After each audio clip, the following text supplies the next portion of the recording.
Hindi po maikakaila ang kahalagahan ng cellphone sa araw-araw. Pero para po sa iba, sagabal ito sa pag-aaral.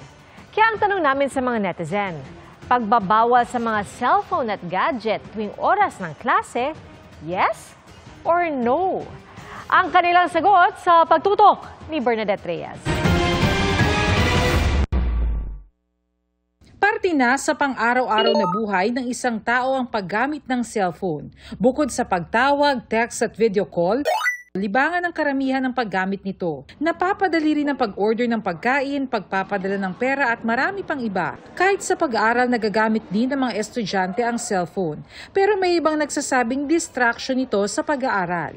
Sa Senado may nakabinbing panukala na inihain noong isang taon para i-ban ang cellphones at iba pang gadgets sa mga eskwelahan kapag oras ng klase. Kaya ngayong pasukan na ulit, tanong namin sa mga netizen, dapat bang ipagbawal ang cellphone at gadgets sa loob ng paaralan? May mga hindi sang-ayon. Ayon sa isang nag-comment ng no, bagamat mahalaga raw ang cellphone sa panahon ng emergency para makontak ang mga bata, dapat daw matiyak na nakatago ang mga gadget habang nagkaklase para makatulong na makapag-focus at matuto. Hindi rin pabor ang isa pang netizen dahil noon pa man daw ay wala ng gadget. Mas matatalino at marespeto rin daw ang mga bata. Komento naman ng isa, payagan ng cellphone na pwedeng gamitin sa oras ng emergency pero ipagbawal ang mobile gaming.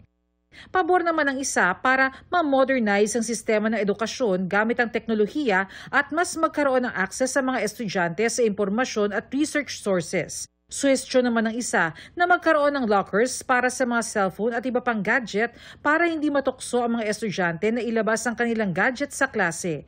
Sang-ayon din ang isa pa dahil kailangan daw na mag-step up ang edukasyon sa Pilipinas.